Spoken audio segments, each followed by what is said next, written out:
Welcome back. Well, delighted to have with us today Judd Dunning, author of 13 and a Half Reasons Why Not to Be a Liberal.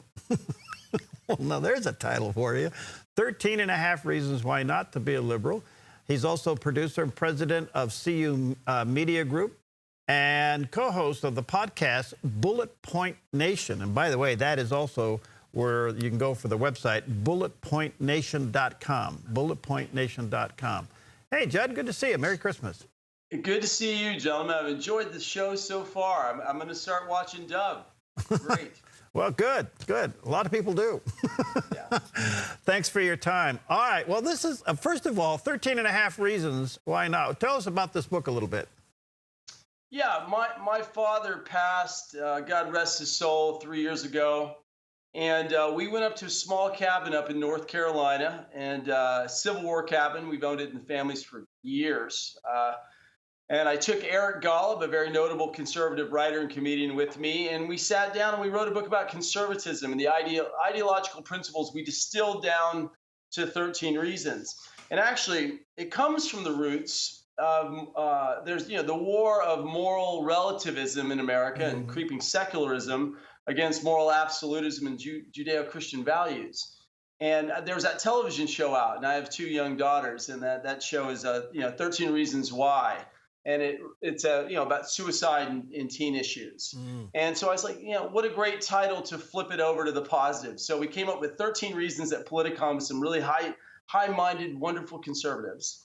And we drilled it down. And so it's a conservative ideological journey, which is philosophical and religious and journalistic and historical by its own nature. And then also how to argue with liberals or moderates the opinions of your truth. Got to ask you, what's the one half? Great. Well, I love saying it on this show. So we thought the issue of life was so important, not less important, that it should stand outside the ideological considerations of the first 13. So 12 chapters relate to the conservative principles in different areas. And then the 13th chapter is Trump's achievements, very long chapter, but not about Trump for life. And the half chapter is life.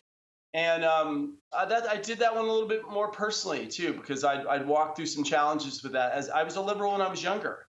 And so we put it outside because it's such a primal issue in our relationship with faith, God, ourselves. It should be actually outside politics instead of the reason that people simply choose their political alignment. Okay, so we seem to hate each other now, the liberals and the conservatives. It's gone from disagreement to hate. And I would assume that some of that hate's probably based upon some myths on both sides. Let's start with, what myths do the liberals have or see in conservatives? Well, the first one is that conservatism is repressive and regressive. I would actually argue that conservative is progressive. Like the Bible, for example, is not a staid document that is evolving with our faith and with our life, and nor is the truth of natural law, Judeo-Christian principles, negative liberties, constitutional truths that run through our relationship to our country and our ideology. So I'd say the first meta lie they put out there is like, it's the past, it's repressive, this is how conservatives are. No, the truth is we're actually evolving in negative liberties. And in that negative liberty, there's space between the individual and the nature of God and will and our individual choices.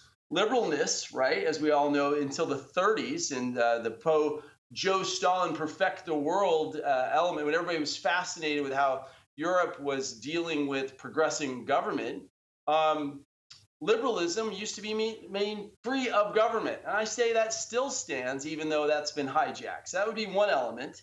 And the second meta lie, I'd say, is the race lie. I mean, the heart of faith, the heart of our country is love. We are a loving people. We fled religious persecution. We're very rough and tumble people. And race has been, until the systematic racism was taken out of our country, Republicans have always been the party of caring for minorities and taking care of the poor and people. And we've done that through free markets and through freedom itself.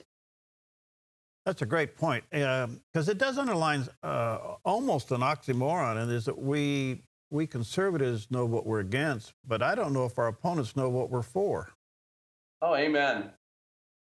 Amen. I mean, you just nailed the essence of why I think I just got chills from that, because that's really the essence of what it is. When you get into gratitude and you get into love and you love if you're grateful, you have a grateful heart for freedom, then the opposition, you see it. You see the game of it.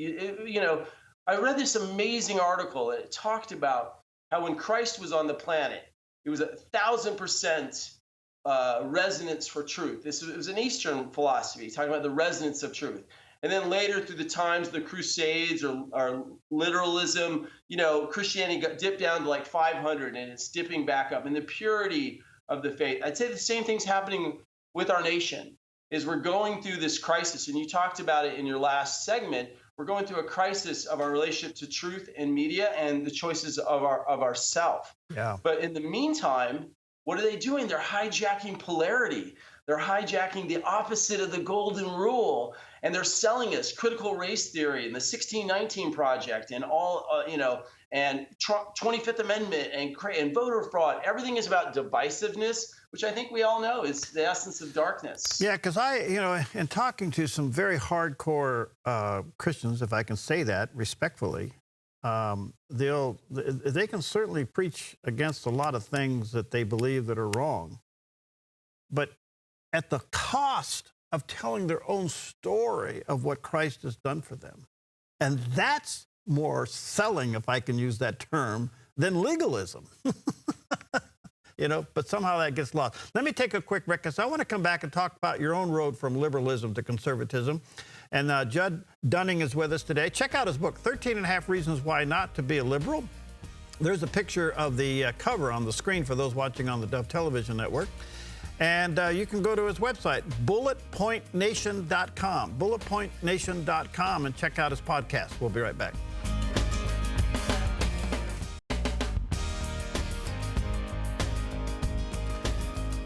Okay, welcome back. Honored to have with us Judd Dunning. He's the author of 13 and a Half Reasons Why Not to Be a Liberal. Again, there's a picture of the cover of his book on the screen.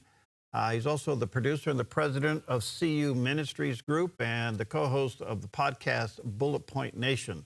That's also his website, BulletPointNation.com, where you can go and check out the books, materials, and the podcast. Where's the book available, Judd? Amazon, bookstores, everywhere you can get the book. You can also buy it through the website. But we've been blessed to hit a bestseller status in a couple different categories on Amazon. So people are responding to the book well. Good. Congratulations. Congratulations. All right. So what happened to you? Did you have a spiritual awakening or ideological awakening? What happened to you to go from liberal to conservative? Yeah. Well, listen, I was just saying to your producer, I like it's great when I can talk about faith as well. So I had a beautiful conversion as a born again when I was young at Fun in the Sun in Georgia Island. And then, I forget the name of the island, off of Georgia. And then later again in 1987, I was on my knees and I needed to stop drinking about, many, many years ago. And I was with a pastor and the room changed colors. And man, I just wept and healed. And I've been given such an amazing life. And so with liberalism, it was interesting because it was kind of a similar process. I actually sold everything out of college and I moved to Europe to choose a better way to the land of milk and honey that I thought was there. And I ended up in a hospital there and I came back and I sold everything I owned and I had this false sense of Christianity that, there was white oligarchical Christian repressive. I was sold such a bill of goods in college. And then I came to Hollywood and I was an actor out here and a filmmaker, comedian, producer.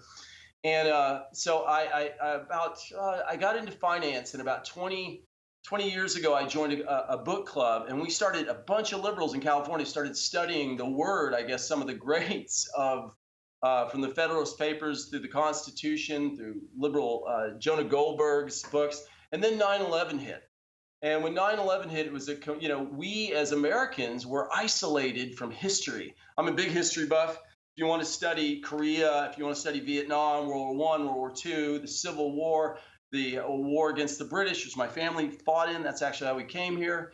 Fought on both sides of the Civil War. My family goes way back. Is you can see what real threats to freedom are. And freedom is also spiritual freedom, right? The right to life, liberty, and the pursuit of happiness. And how often God is mentioned in our Constitution. So I just sat down. I actually had a Buddhist meditation teacher who I thought would be a completely pacifist, and he sat down and we started going through the truth of history. And the more that we went through history and the more that I read, the more I converted. And I was a really studied liberal, and I just couldn't stand in what was not true. Okay, so that was a long answer, but sorry, my faith came into play. How do we restart the conversation in the midst of this polarization? How do we restart a conversation with a liberal when we probably despise everything they believe in, but the human nature is we somehow got to figure out a way to talk again? How do we do that? Well, our book talks about the main point. In an era of fake news, fake science, fake fact, moral relativism, creeping secularism, pantheism, worshiping the planet, you really have to know your facts. So as Ben Shapiro said, I think we have to be fierce warriors. One of the things about conservatism is, we were Romney and McCain conservatives until Trump kind of woke us up to being a little bit more fierce about our conservatives. Our conservatives now is kind of broken and shattered and alive again. It's the word feels more of conservative, feels a little more living right now because it was challenged. A lot of Christianity, there were massive amounts of amicus briefs for religious liberty that were filed under Trump. He did a radically positive things for Christianity, by the way. So in this era, you have to know your facts. So the first thing in our book, and then we talk about what are the liberal arguments that people will come at you, and how do you respond? And some of it you brush off. There's a time to, don't cast your pearls before swine. I hate to say it, but there's a reason you don't open up to toxicity to those that aren't convertible or are on the line. And then you have to live in your principles. So make sure you're listening, you're aware. Sometimes you run to the fire, as Ben Shapiro said, and then you will present facts, and then you will logically ask questions through compassion and listen, and then cut bait. Because if you're not going to do anything that furthers, what's more important is how you're living. So you really have to be more conscious. You can't enter the arena without a good sword and shield, right? You need to be aware of who you're talking to, and that means you have to be spiritually, emotionally, and physically present, and then do the best that you can. There's no set formula, but you want to have multiple ways to do it. And humor's great. If you can make fun of yourself, even better. Yeah, boy, that's a big point. I can tell you, as a family that's been involved in media for many decades, and then also very involved in politics, I remember a seminar that I went to when I was chairman of the state years ago, and it was very clear that if I can use the word conservatives/Republicans, make a mistake, is they go to the head thinking they can get to the heart. And where the Democrats always win, or the liberals, is they go to the heart to get to the brain. And as much as that needs to be processed, think about that. If you can emotionally engage the person you're talking to, even though you know they're on opposite ends, the brain opens up. But if you just go to the brain with facts and numbers, it'll close down. And I've learned that the hard way. So I have a lot of very liberal friends, and I'm criticized for having them as friends. But I also see them as broken children that need God's love.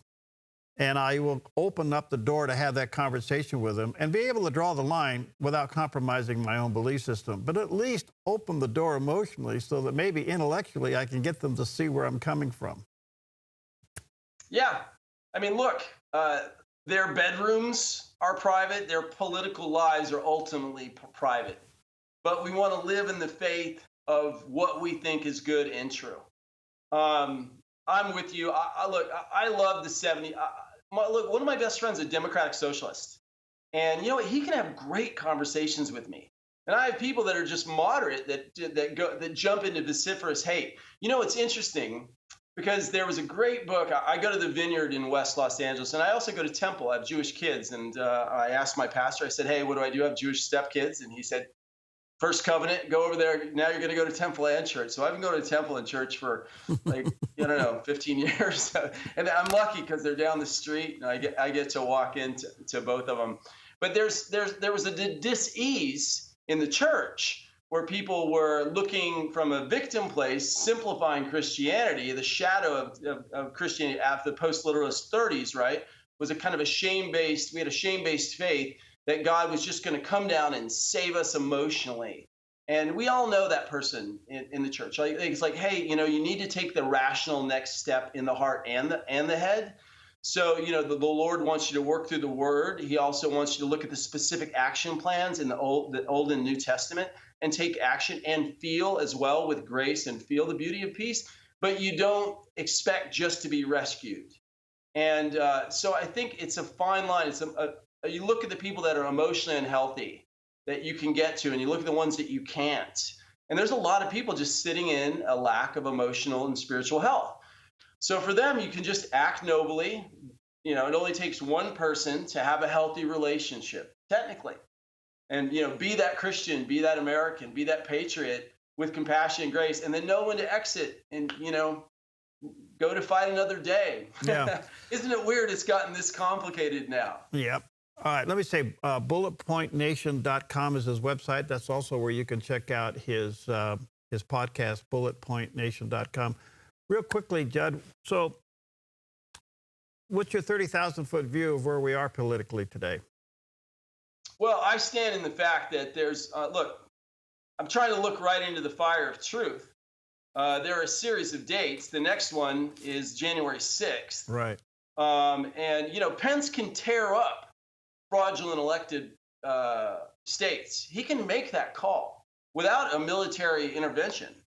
He can do that. And there's still, we don't know if the courts have been contaminated. We don't know how money has contaminated the hearts of men. So I stand in fact that I'm a rationalist, and I cannot see where the fraud has not contaminated the situation. I've done real studies on how much the margins were and what's going on. So I'm praying and claiming that we're going to have justice over stability. Good. In America. Good. If Biden does get in, we've got to quickly do what's rational in front of us. We've got to focus on Georgia. Yeah. Hopefully we can protect that election and control that element of the nation. And I also believe in America, and America will rotate and return to balance as we always have. Thank you, friend. Let me say to our listeners, check out the website and be a part of what he's offering here. And check out his website at BulletPointNation.com, BulletPointNation.com. Check out his podcast. Merry Christmas, Judd. God bless you, friend. Let's stay connected. Thank you so much. It's a lot of fun.